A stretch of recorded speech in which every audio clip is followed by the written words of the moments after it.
Hallelujah. सबको जय मसीह की। मैं प्रॉफिट सुमनदीप और आपका स्वागत है बिशप अमरदीप मिनिस्ट्री में। प्रभु आपको ब्लेस करें, आप आशीष को पाएं प्रभु के नाम से। प्रभु महान है, राजों का राजा है, प्रभु का प्रभु है, वो सर्वशक्तिमान है, वो दयालु है। इसलिए उस महान परमेश्वर को धन्यवाद दें। आज का दिन दिखाने के लिए उस महान परमेश्वर को धन्यवाद दें, क्योंकि परमेश्वर महान है, राजों का राजा है, प्रभु का प्रभु है। इसलिए उस महान परमेश्वर को धन्यवाद दें। प्रभु राजों का राजा, प्रभु का प्रभु है, इसलिए उस महान परमेश्वर को धन्यवाद दें। क्योंकि परमेश्वर का वचन कहता है कि आजकल क्या है, आजकल ज़्यादातर लोग जो है वो बोझ के नीचे दबे हुए हैं।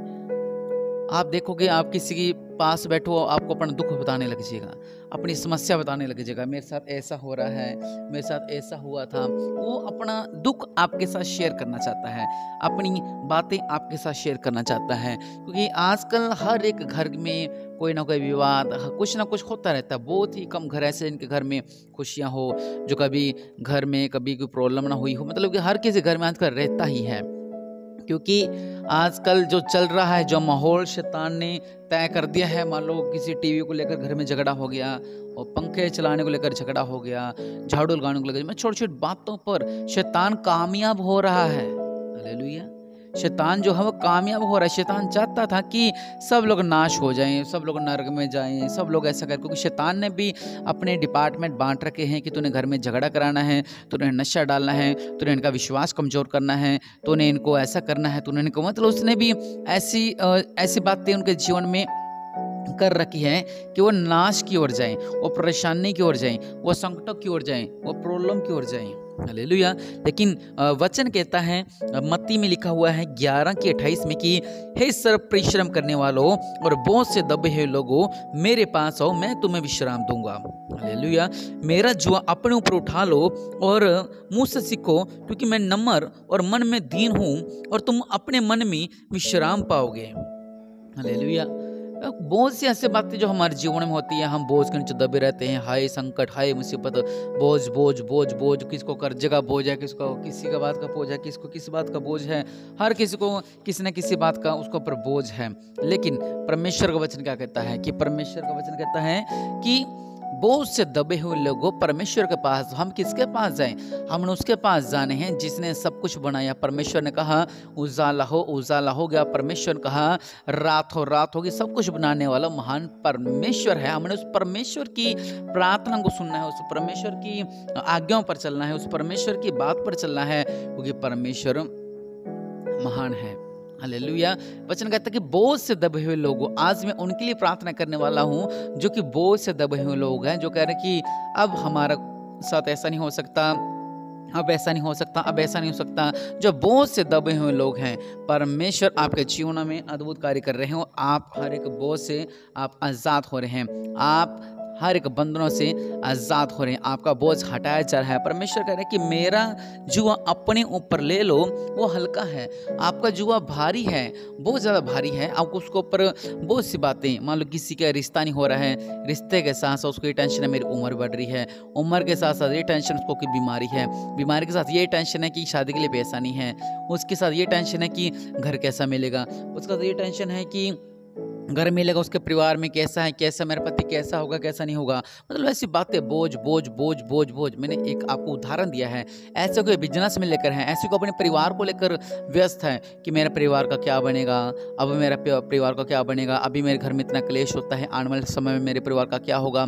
कुछ लोग नशे में हैं, वो सोचते हैं कि अब ये नशा ही नशा है, नशा ही नशा है, मेरे घर में नशा चलता रहा। पहले पति पीता था, अब बेटा पीता है, और अब बहुत सी बातें जो आपके जीवन में होती है।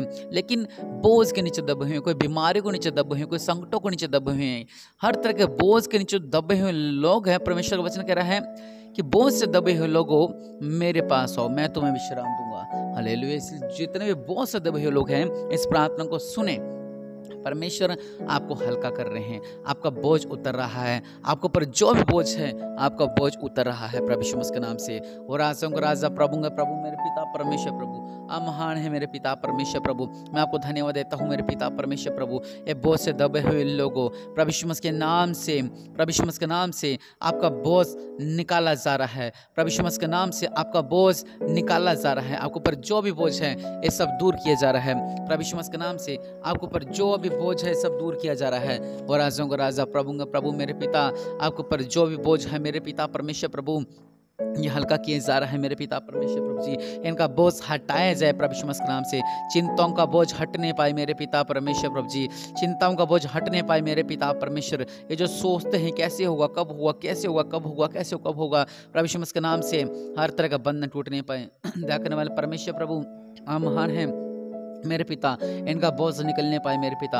आपने कहा मेरा जुआ ले लो, वो हल्का है मेरे पिता परमेश्वर प्रभु। आपके नाम से मेरे पिता परमेश्वर प्रभु जी, इनका बंधन टूटने पाए मेरे पिता। इनके बोझ से आज़ाद होने पाए मेरे पिता परमेश्वर प्रभु। मैं इनके लिए प्रार्थना करता हूँ जो इस प्रार्थना को सुन रहे हैं मेरे पिता।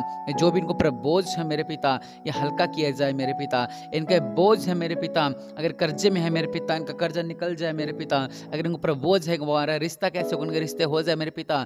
अगर इनके ऊपर बोझ है कि हमारी सेवका कैसे बढ़ेगी, इनकी सेवका आगे बढ़ने पाए मेरे पिता। अगर इनके ऊपर बोझ है कि हमारे विरोध बहुत हो रहा है मेरे पिता, अपने स्वर्गदूतों को भेज मेरे पिता परमेश्वर प्रभु जी, और इनकी रक्षा करे मेरे पिता परमेश्वर प्रभु जी। और राजाओं का राजा, प्रभु का प्रभु, इनके ऊपर हर तरह का बोझ है मेरे पिता। अपनी बीमारियों को लेकर बोझ है मेरे पिता परमेश्वर प्रभु जी, बोझ दूर किया जाए मेरे पिता। अपने बच्चों को लेकर बोझ है कि वो सक्सेस होने पाए मेरे पिता, वो बोझ उतारा जाए मेरे पिता। और इनका यह है कि मेरे परिवार को लोग विदेश जाने पाए, मेरे बेटे मेरी बेटी विदेश जाने पाए, प्रभु यीशु मसीह के नाम से वो बोझ इनका हल्का किया जाए मेरे पिता परमेश्वर प्रभु जी। और जो ये बोझ में है कि हम विदेश में हमें अच्छी नौकरी मिलने पाए, मेरी बेटी विदेश में है, मेरा बेटा विदेश में है, मेरा जो है विदेश में उनको अच्छी नौकरी मिलने पाए और नौकरी नहीं मिल पा रही है, वो बोझ के नीचे दबे हुए हैं प्रभु यीशु मसीह के नाम से। इनका बोझ हल्का किया जाए मेरे पिता परमेश्वर प्रभु जी। इनका बोझ हल्का किया जाए मेरे पिता। इनके ऊपर से बोझ उतारा जाए मेरे पिता परमेश्वर प्रभु जी, आपके नाम से मेरे पिता। जो इनके ऊपर पीढ़ी दर पीढ़ी बोझ चलता रहा है, जिस तरह वचन कहता है कि पीढ़ी दर पीढ़ी शराब चलते आ रहे हैं, और पीढ़ी दर पीढ़ी शराबों को तोड़ने वाला वो महान परमेश्वर है मेरे पिता परमेश्वर प्रभु। आपके नाम से मेरे पिता परमेश्वर प्रभु, इनका बोझ उतारा जा रहा है मेरे पिता। ये बोझ से आज़ाद हो रहे हैं मेरे पिता परमेश्वर प्रभु जी। ये बोझ से आज़ाद हो रहे हैं मेरे पिता परमेश्वर प्रभु। ये बोझ से आज़ाद हो रहे हैं मेरे पिता परमेश्वर प्रभु। और रबा सालाखा रबा महाराजों का राजा, प्रभु का प्रभु मेरे पिता परमेश्वर प्रभु जी। ये बोझ से आज़ाद होने पाए मेरे पिता। इनका बोझ उतारा जाए मेरे पिता। इनका बोझ हल्का किया जाए मेरे पिता। जिन्हें गवर्नमेंट जॉब की टेंशन है कि हमारा गवर्नमेंट जॉब लगने पाए, गवर्नमेंट जॉब का बोझ है मेरे पिता, इनके गवर्नमेंट जॉब लगने पाए मेरे पिता। जो प्राइवेट जॉब चाहते हैं, जो पक्के होने चाहते हैं, उनको बोझ है कि हम पक्के होने पाए मेरे पिता। इनके प्राइवेट जॉब लगने से और सरकारी होने पाए मेरे पिता, पक्के होने पाए मेरे पिता। छुटकारा देने वाले परमेश्वर, अपने देवल हाथ को बढ़ाए मेरे पिता। इनका जीवन में अद्भुत कार्य करे मेरे पिता परमेश्वर प्रभु जी। इनका जीवन में अद्भुत कार्य करे मेरे पिता परमेश्वर प्रभु जी। आप अपने स्वर्गदूतों को भेज रहे हैं मेरे पिता। इनका बोझ हटाया जा रहा है मेरे पिता। आप अपनी सामर्थ को भेज रहे हैं मेरे पिता। इनके घर से अंधकार के बंधन जा रहे हैं मेरे पिता। कुछ लोगों को बोझ है कि क्या मेरी पत्नी ऐसी रहेगी, क्या मेरा पति ऐसा रहेगा, क्या कभी ऐसे इनके हालात भी सुधरेंगे, या इनके ऊपर से कभी बीमारी जाएगी। प्रभु के नाम से आपका बोझ हल्का किया जा रहा है। परमेश्वर आपके जीवनों में अद्भुत कार्य कर रहे हैं। दया करने वाले परमेश्वर, अपने देवल हाथ को बढ़ाएं, इन्हें ब्लेस करें। या आशीष को पाएं, या आशीष को पाएं, या आशीष को पाएं, या आशीष को पाएं, या आशीष को पाएं। प्रभु यीशु मसीह के नाम से इनका बोझ हल्का किया जा रहा है मेरे पिता परमेश्वर प्रभु जी। हाँ, जो भी इस प्रार्थना को सुन रहे हैं मेरे पिता, अगर किसी भी बोझ के नीचे दबे हुए हैं, आप प्रार्थना करें 30 सेकंड के लिए कि मैं इस बोझ में हूँ, मेरे ये गुप्त बीमारी है, मेरे ये बेचैनी में ये प्रॉब्लम है, मैं इस बोझ में हूँ कि मैं कर्ज में हूँ, मैं इस बोझ में हूँ कि मेरे पास घर नहीं है, मैं इस बोझ में हूँ मेरे पास संतान नहीं है। प्रभु यीशु मसीह के नाम से आज परमेश्वर आपके ऊपर से सारे बोझ को हटाते हैं और आप आजाद होते हैं प्रभु यीशु मसीह के नाम से। दया करने वाले परमेश्वर, इनका बोझ हटाया जाए। किसी भी तरह का बोझ है, हर तरह के बोझ हटे प्रभु यीशु मसीह के नाम से छुटकारा मिले और आशीष को पाएं प्रभु यीशु मसीह के नाम से। और निश्चय है आपके ऊपर जो भी भार था, बोझ था, जो चिंताएं थी आपकी, प्रभु यीशु मसीह ने आपको चिंता मुक्त किया है। इसलिए उस महान परमेश्वर को धन्यवाद दें। प्रभु आपको ब्लेस करे। आमीन।